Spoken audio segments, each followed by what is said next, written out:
Hey all, Hipper here. So we're taking out the Exeter today, and it's been a while since I've played this ship. It's one of my favorites actually, but I've just been so caught up in playing Minotaur lately that I've pretty much just forgotten, well, yeah, pretty much forgotten about anything that's not legendary tier at the moment. So I decided to change that to a battle or two in Exeter here a few days ago. So obviously I run an Agile build on this cruiser here. And I'll just quickly go through the setup with you here, guys. So the commander is William Tennant, and he's fully upgraded, meaning that you'll have the fastest rudder you can possibly get on the ship here. And also almost the fastest speed you can get. You can get a little bit more, but this is adequate, quite nice, especially for tier 5. So all the usual Agile perks here, and on the ship I've just picked the rudder upgrade, obviously. So this setup gives me 3 of everything, 3 heals, 3 sonars, and obviously 3 smokes.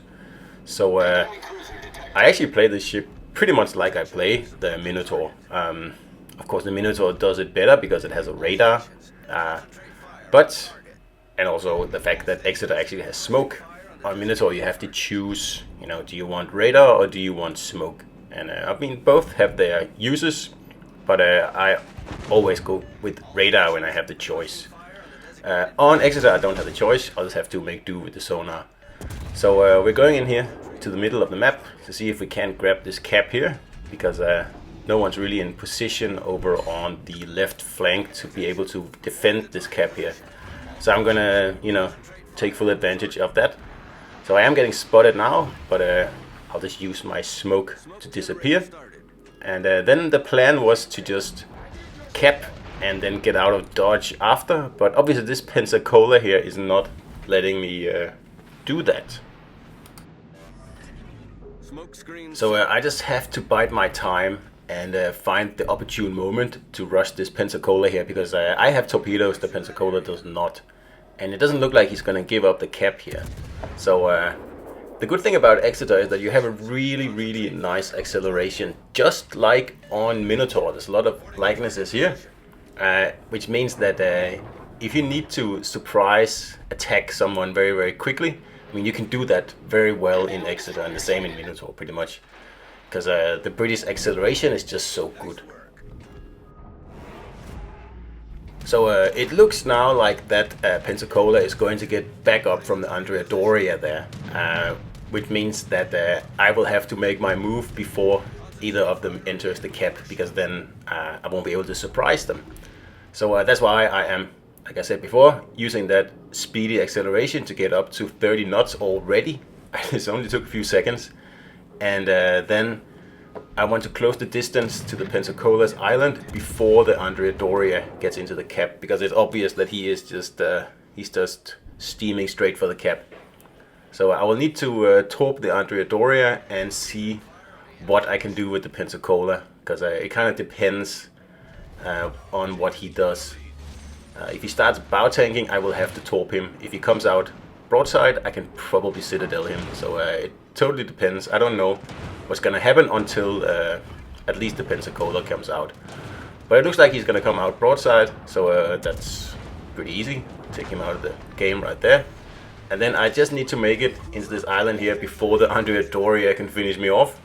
And that way I can keep this cap here in, in contest. Because the Andrea, there's no way he can, get me out from this island here. And I am safe now. I did spend my torpedoes with it. Yeah, bit of a mistake there. And I wish this ship had more than 3 torpedoes. Like Minotaur has like a mountain of torpedoes, but I realize it's a legendary ship.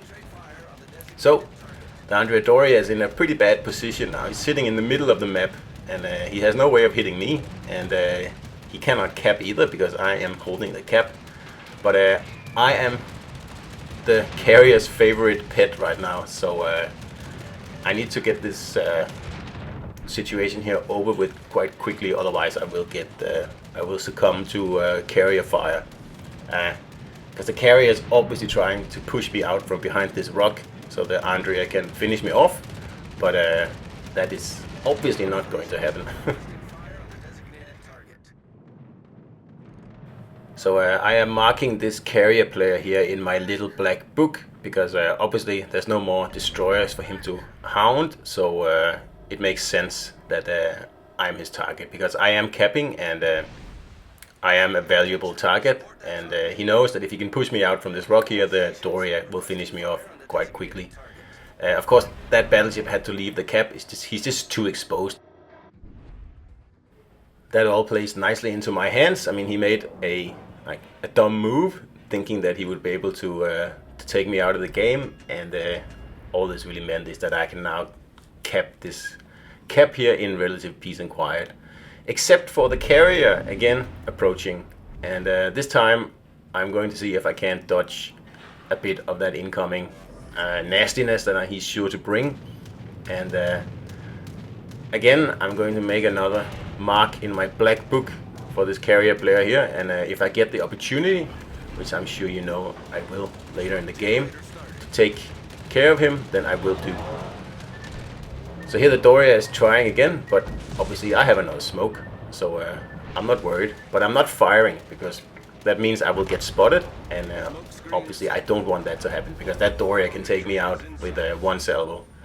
And I got the cap now, and there's a lot of incoming fire, and the carrier is desperately trying to spot me. But I'm just gonna sit here until my smoke, well, maybe not till my smoke disappears, but as long as I can keep the carrier busy, that's a good thing. And he doesn't do any damage, and he can't cap or anything, so there's not really that much of a problem here. And we're doing really well on the flanks. So I'm just sitting here thinking for a second, what should I do? Should I join one of the flanks? And it doesn't really look like I have to. It looks like we are winning pretty much on both flanks, meaning that I might as well just go look for the carrier, because why not? We've pretty much got this game here padded down, and there's not much else for me to do really.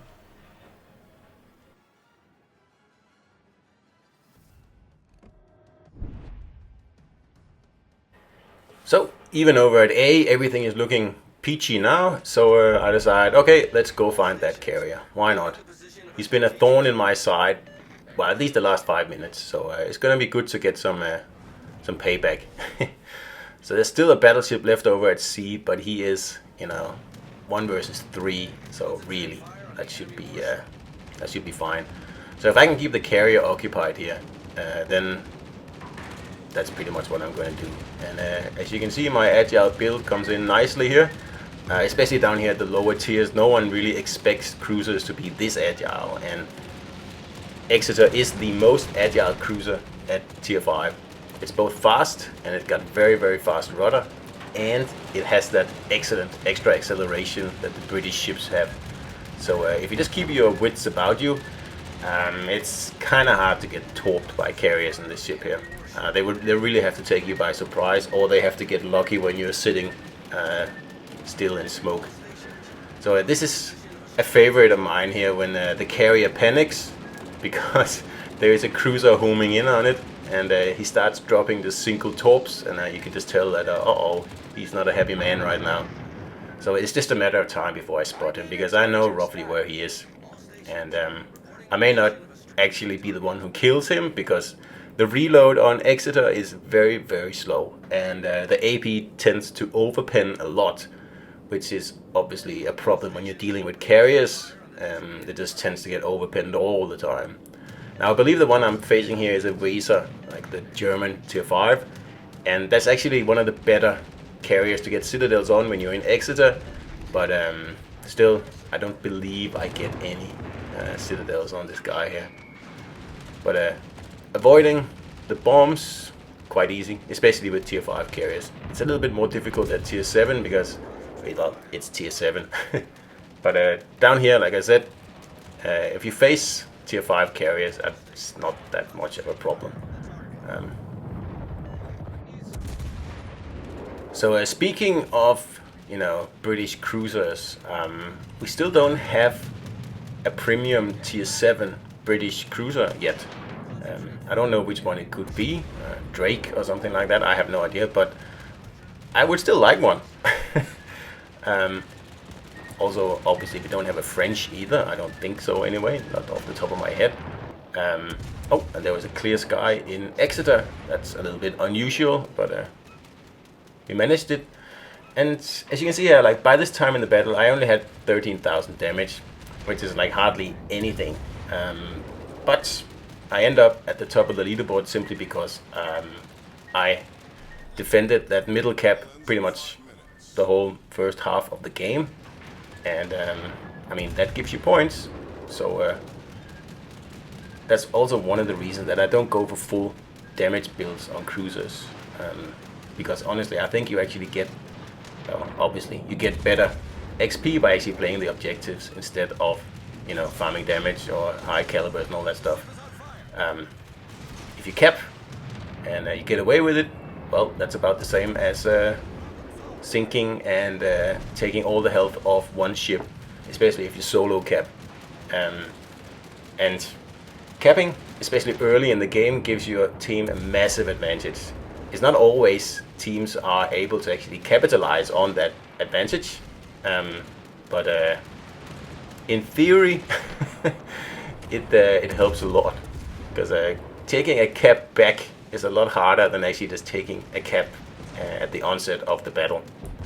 So I just miss out on the kill here, which I would have loved to have, because he did focus me a bit, that carrier there. But anyway, that was the Exeter, guys, and I'm quite a fan of this ship here. I think it's the best premium you can buy, if you want to buy a premium, that is. And it's fun, it's a great fun ship, almost as fun as Minotaur. So hope you enjoyed it, and I'll see you out there.